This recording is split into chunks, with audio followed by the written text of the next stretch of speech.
दोस्तों, अगर आप हमारे चैनल पे पहली बार आए हैं तो जल्दी से नीचे मौजूद सब्सक्राइब का बटन दबा दो और उसके साइड में बेल आइकन भी दबा दो, क्योंकि हम आपके लिए लेकर आते हैं मोटिवेशनल वीडियोस, ट्रेनिंग वीडियोस और हर वो जरूरी जानकारी जो आपको अपने नेटवर्क मार्केटिंग बिजनेस को बिल्ड करने के लिए चाहिए होती है। और दोस्तों, जल्दी से इस वीडियो के नीचे मौजूद लाइक का बटन भी दबा दो ताकि ये वीडियो आप जैसे और भी बहुत सारे महत्वाकांक्षी और पॉजिटिव सोच वाले लीडर्स तक पहुंच सके।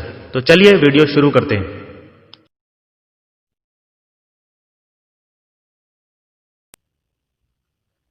दोस्तों, इस वीडियो में हम उन कमेंट्स को उठाएंगे जो कमेंट्स हमारे सोसाइटी के ज्यादातर लोगों की मेंटलिटी को रिफ्लेक्ट करते हैं।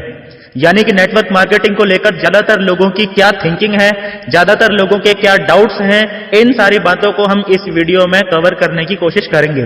दोस्तों, ये एक मिथ बस्टर वीडियो सीरीज होगी, यानी कि ऐसे बहुत सारे डाउट्स को हम इस वीडियो में कवर करेंगे जो नेटवर्क मार्केटिंग इंडस्ट्री में काफी लंबे समय तक काम करते रहने के बाद भी बहुत सारे लोगों के क्लियर नहीं हो पाते, और उन सभी बातों को भी क्लियर करेंगे जिन बातों ने बहुत सारे लोगों के दिमाग में एक मेंटल ब्लॉक लगा दिया है, जिसकी वजह से बहुत सारे लोग तो इस बिजनेस को शुरू करने में ही हिचकिचाते हैं।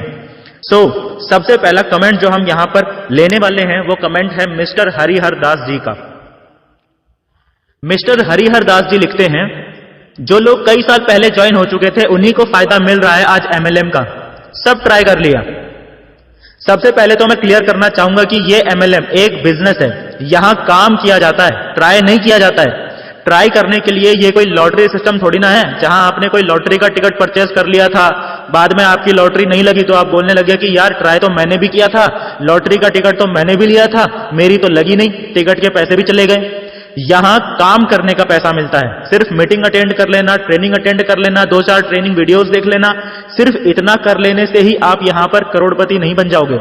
You must have to understand कि जिस कंपनी के लिए आप काम कर रहे हो, जिस ऑर्गेनाइजेशन के लिए आप काम कर रहे हो, वो ऑर्गेनाइजेशन आपसे क्या एक्सपेक्ट कर रही है। ये एक महत्वपूर्ण सवाल है जो आपको अपने आप से पूछना चाहिए कि कंपनी मुझे पैसा क्यों देगी, मैं ऐसा क्या कर रहा हूं कि कंपनी मुझे पैसा देगी, क्या मैंने वो काम कर लिया है जिस काम को करने का पैसा ये कंपनी देती है। ये सिर्फ एक हरिहर दास जी के मन की बात नहीं है, ऐसे लाखों हरिहर दास जी हैं मार्केट में जिन्होंने कोई ना कोई MLM कंपनी ज्वाइन तो कर ली है, लेकिन इस बात का उन्हें रत्ती भर भी अंदाजा नहीं है कि जिस कंपनी को मैंने ज्वाइन किया है वो कंपनी किस सिस्टम पे चल रही है, जिन लोगों के बड़े बड़े चेक्स आ रहे हैं वो लोग किस प्रोसेस को फॉलो कर रहे हैं। जब आपको सिस्टम की जानकारी नहीं है, जब आपको प्रोसेस की जानकारी नहीं है, तो आपको MLM में सक्सेस नहीं करवा सकती दुनिया की कोई भी ताकत। आपके पास मौका था करोड़पति बनने का हरिहर दास जी, लेकिन अगर आपने ट्राई करने के बजाय काम कर लिया होता तो आज डेफिनेटली आपकी भी लाइफ बदल गई होती। दूसरी बात जो आप सोचते हैं कि जो लोग कई साल पहले ज्वाइन हो चुके थे सिर्फ उन्हीं को फायदा मिल रहा है आज MLM का, तो इसे मैं सिर्फ अज्ञानता या आपका भोलापन ही कहूंगा, क्योंकि आपको बदलते हुए मार्केट ट्रेंड का और MLM के अगले 10 साल के मार्केट स्कोप का बिल्कुल भी अंदाजा नहीं है। आज से 20 साल पहले यह इंडस्ट्री एक मादा हाथी की तरह थी जो 4 साल में एक बच्चा देती है। यहां भी 4-5 साल में इक्का दुक्का लोग करोड़पति बनते थे। 2010 आते आते ये इंडस्ट्री डेवलप होते होते एक भैंस की तरह हो गई जो हर साल एक बच्चा देती है। यहां भी हर साल नए नए करोड़पति पैदा होने लगे, और आज की डेट में ये इंडस्ट्री एक मुर्गी की तरह बन चुकी है जो हर रोज अंडा देती है। यहां भी हर रोज नए नए करोड़पति बनते जा रहे हैं।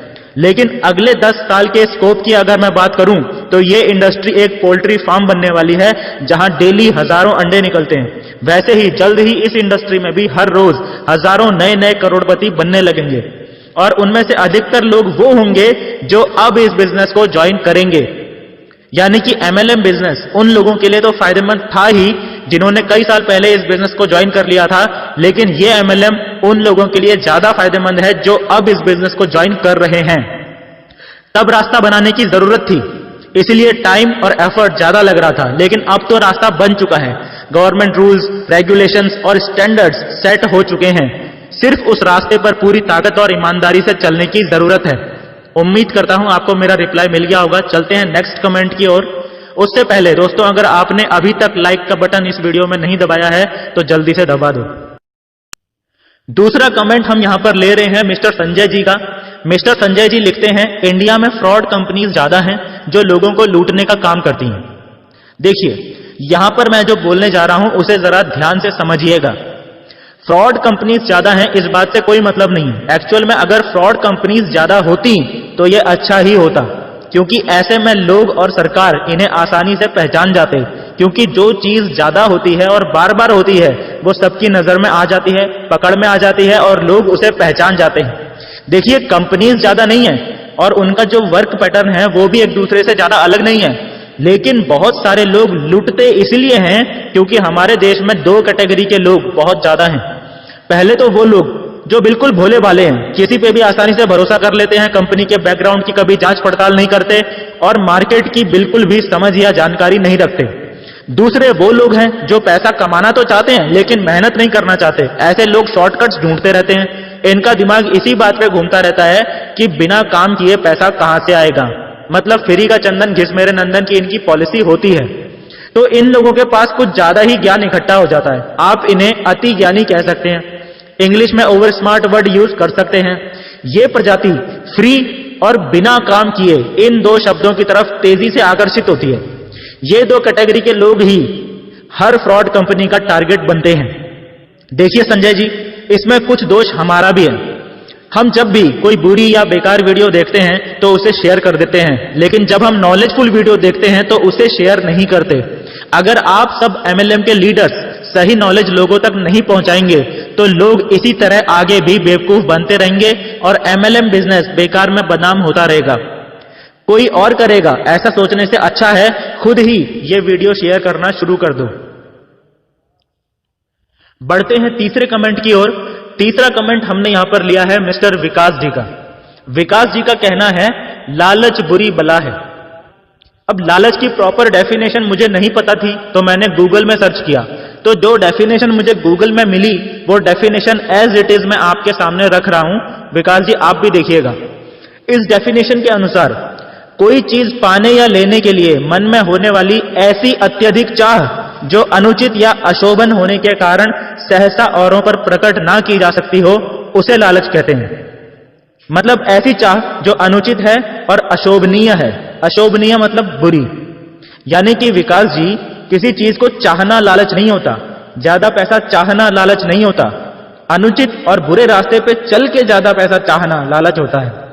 बड़ी कार चाहना, बड़ा बंगला चाहना, विदेशों की यात्रा चाहना, बच्चों के लिए अच्छी शिक्षा चाहना, आजादी की जिंदगी चाहना, ये सब लालच नहीं होता। ये सब चीजें अनुचित या गलत तरीके से चाहना लालच होता है। For your kind information, MLM में कुछ भी ना तो अनुचित है और ना ही अशोभनीय, बुरा या गलत है। एमएलएम प्योर लीगल बिजनेस है और ये मुझे ज्यादा समझाने की यहां पर जरूरत नहीं है क्योंकि ये मैं पहले ही कई वीडियोस में बता चुका हूं। चलिए फिर बढ़ते हैं नेक्स्ट कमेंट की ओर। नेक्स्ट कमेंट हमने यहां पर लिया है मिस्टर सुमित मोरे जी का। सुमित जी का कहना है कि भारतीय सरकार नहीं चाहती कि आम आदमी भी आर्थिक आजादी से आजाद हो। आरसीएम जब रंग में आया तो बंद, एनमार्ट बंद, फ्यूचर मेकर बंद। एमएलएम इंडिया में केवल 2 या 4 साल तक चलेगी। एमवे जो इंडिया की नहीं है वो आज भी इंडिया में चल रही है। हमारी गवर्नमेंट नहीं चाहती कि हमारे पास किसी अन्य तरीके से पैसे आए। सुमित जी, ऐसा लगता है कि गवर्नमेंट से काफी नाराज हैं आप। देखो, सबसे पहले तो मैं ये क्लियर कर दूं कि आरसीएम बंद नहीं हुई है, आरसीएम अभी भी चल रही है। दूसरी बात, आरसीएम को केंद्र सरकार ने नहीं बल्कि राजस्थान की राज्य सरकार ने रोक लगाई थी, क्योंकि उसका हेड ऑफिस ही राजस्थान में था, इसीलिए उसका पूरा इंडिया का बिजनेस इफेक्टेड हो गया था। अगर आरसीएम का हेड ऑफिस किसी और स्टेट में होता तो आरसीएम में लगी रोक का असर किसी अदर स्टेट के बिजनेस पे बिल्कुल नहीं पड़ता, वो असर सिर्फ राजस्थान तक ही सीमित रहता। खैर, बाद में वो रोक हटा दी गई थी। उसके बाद से आरसीएम एक बार फिर से जोर पकड़ रही है। जहां तक बात फ्यूचर मेकर की है तो अभी केस चल ही रहा है, फैसला आएगा तब क्लियर बात होगी। सिर्फ एमवे ही नहीं, मोदी केयर, वेस्टीज, डीबीज, हर्बल लाइफ, एफएलपी जैसी और भी बहुत सारी दिग्गज कंपनियां पिछले 15-20 सालों से लगातार भारतीय बाजार में काम कर रही हैं और लाखों लोगों की लाइफ को ट्रांसफॉर्म कर रही हैं। इनमें भारतीय और विदेशी दोनों ही तरह की कंपनियां शामिल हैं। गवर्नमेंट का काम देश के नागरिकों के हितों की सुरक्षा करना भी है और जो भी चीज गवर्नमेंट के रेगुलेशन से बाहर होती है उस पे बैन होने का खतरा बना ही रहता है। लेकिन एमएलएम इंडस्ट्री पर अब इंडिया में कोई खतरा नहीं है। रूल्स, रेगुलेशंस एंड नॉर्म्स बन चुके हैं और जो भी कंपनीज उनके अंडर में आती है उनकी लिस्ट भी जारी हो चुकी है। लिस्ट में शामिल किसी भी कंपनी को ज्वाइन करके MLM बिजनेस कभी भी शुरू कर सकते हैं। इस वीडियो में आखिरी कमेंट जो हमने लिया है वो है मिस्टर काशिफ अहमद जी का। काशिफ सर पूछ रहे हैं कि सर बाइनरी प्लान और जनरेशन प्लान में डिफरेंस क्लियर कीजिएगा। देखो, इनकम प्लान बेसिकली दो टाइप के होते हैं, लिमिटेड लैग इनकम प्लान और unlimited lag income plan. Limited lag income plan वो होते हैं जिनमें आपको एक बिजनेस कोड पे एक लिमिट, एक मैक्सिमम लिमिट पहले से सेट होती है लैग्स ओपन करने की। ये मैक्सिमम लिमिट कुछ भी हो सकती है, 2, 3 या 4, कुछ भी। बाइनरी प्लान्स भी इसी का एक टाइप है जिसमें मैक्सिमम लिमिट 2 लैग्स ओपन करने की पहले से सेट होती है। 2 से ज्यादा लैग्स आप एक बिजनेस कोड पे ओपन नहीं कर सकते हैं। अनलिमिटेड लैग इनकम प्लान वो होते हैं जिन पे आप एक बिजनेस कोड पे अनलिमिटेड लैग्स ओपन कर सकते हैं। इस टाइप के इनकम प्लान्स में जब भी आप किसी को डायरेक्ट स्पॉन्सर करते हैं तो एक न्यू लेग ऑटोमेटिकली ओपन हो जाती है। सभी जनरेशन प्लान्स इसी कैटेगरी में आते हैं। जनरेशन प्लान्स भी कई तरह के हो सकते हैं और होते हैं। So this is the basic difference between binary plan and generation plan.